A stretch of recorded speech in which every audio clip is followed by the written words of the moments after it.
All right, let's jump into another deep dive. We are talking international trade today.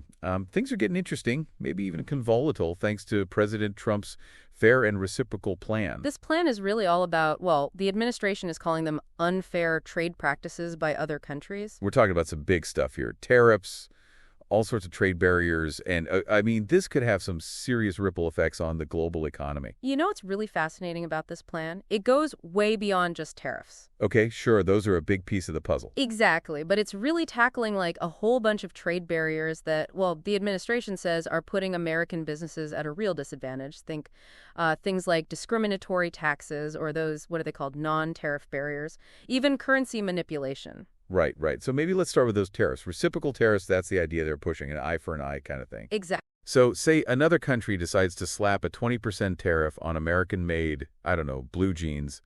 We hit back with a 20% tariff on something we import from them, like French wine. Is that what they're thinking? That this will, like, level the playing field? That's the administration's argument, yeah. But couldn't this just lead to a tit-for-tat escalation?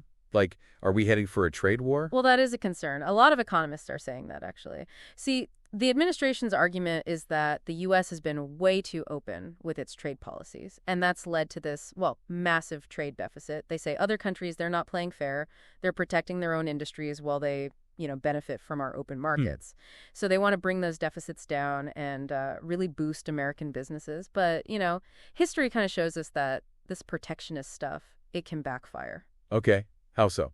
Well, remember the Smoot-Hawley Tariff Act back in 1930? Oh, yeah, vaguely. I mean, those tariffs were supposed to protect American industries, but instead they kind of escalated a trade war and made the Great Depression even worse. Okay, so are you saying that this plan could backfire and actually end up hurting American consumers?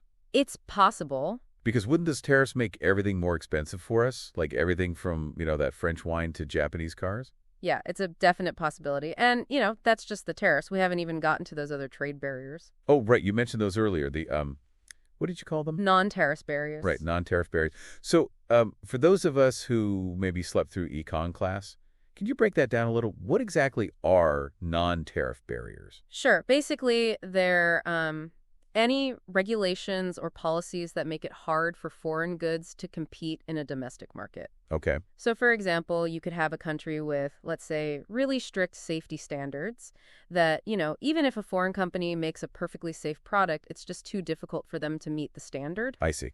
Or maybe there are crazy labeling requirements that add a ton of extra cost for foreign companies. Huh. And the Trump administration is saying that these kinds of barriers, well, they're often used unfairly to protect domestic industries. And they want to, deal with that as part of this fair and reciprocal plan. So this plan is about way more than just those, eye for an eye tariffs. Right. It sounds like they're really trying to change how America approaches global trade. Like, fundamentally. Yeah, exactly. And it fits right in with President Trump's whole America First agenda. This whole America First thing and this, really strong trade policy, it makes me think of another story that's been everywhere in the news lately. And it also could have some global implications, even though it's happening right here in the U.S. I'm talking about resignations, accusations, a whole lot of political drama. You mean the shakeup at the Justice Department? Yes, that's exactly what I'm talking about. Yeah, it's a pretty wild situation. I mean, from what I've read, it sounds like multiple high-level officials, they straight up resigned. Rather than drop the charges against Mayor Adams? Exactly. Yeah, they felt like they couldn't ethically stay in their positions if they were being ordered to, just drop the charges. Wow. So what's the deal with this whole thing? What can you tell us about it? So basically, you have these officials. Including that Danielle Sassoon. Right, Danielle Sassoon. She was the acting Manhattan U.S. attorney.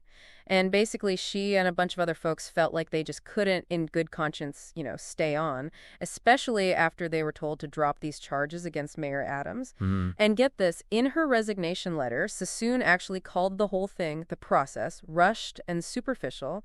And she even hinted that the administration was basically putting politics ahead of justice. Wow, so she put her whole career on the line to stand up for what she believed in. That's pretty amazing. It is, and she wasn't the only one either. Several other people from the Public Correction Unit resigned, too. So what does all of this mean? Like, what are the implications here? Is this about more than just this one case against Mayor Adams?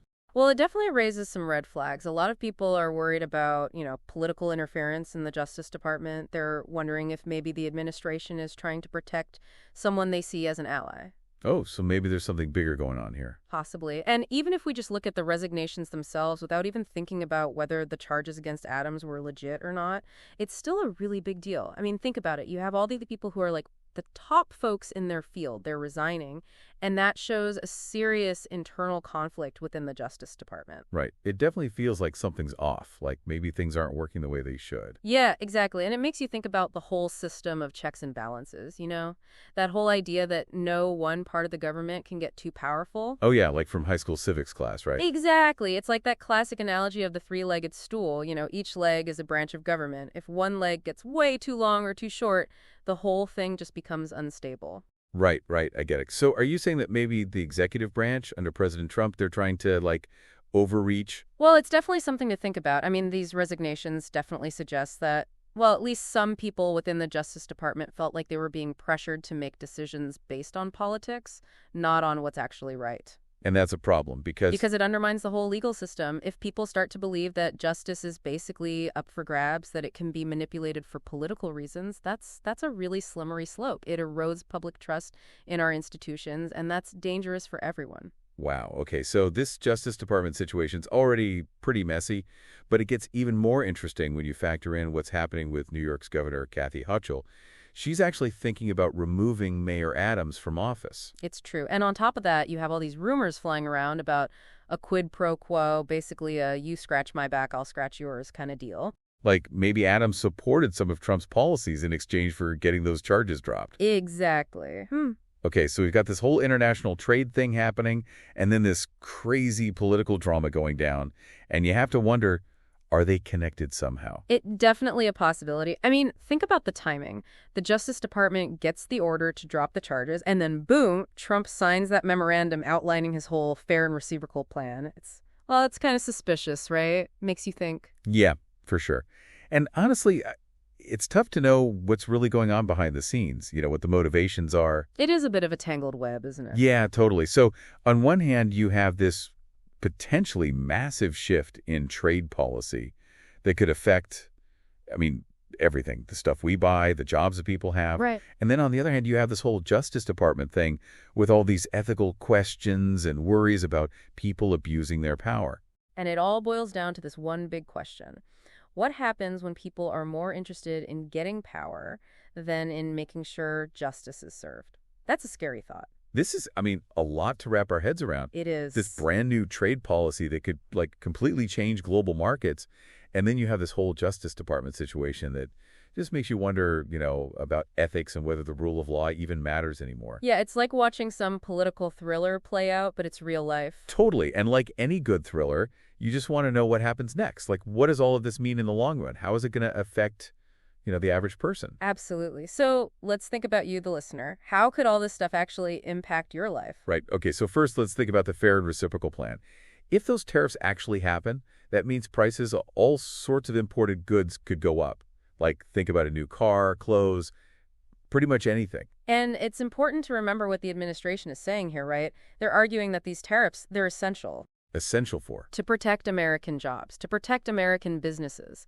They're convinced that if they can level the playing field and bring down that trade deficit, it'll ultimately make the American economy stronger. So it's, like a gamble.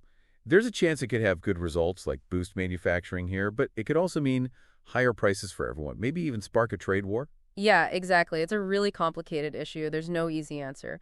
And then you throw in the Justice Department thing, and, well, it just creates even more uncertainty, right? For sure. I mean, this whole situation, no matter how it ends, it could really damage people's trust in our institutions. Like, if people start to think that justice is just another tool for political games, that's not good. That's corrosive to democracy, It makes you think about those officials who resigned. It seems like they really felt like the integrity of the Justice Department was at risk, and they were willing to, give up their careers to protect it.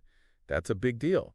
Yeah, absolutely. And it makes you ask yourself, what are our values? What are we willing to stand up for? I mean, what role do we each play in making sure our institutions stay strong? As we're wrapping up this deep dive, I'm kind of left with, two feelings. Fascination and also, honestly, concern. I get that. We're literally watching history unfold, and it could have huge consequences. We can't predict what's going to happen, but we can be informed and, talk about these challenges. That's a really good point. As this whole thing continues to play out, Stay informed, think critically about the information you're seeing, and talk about these issues. Yeah, knowledge is power, right?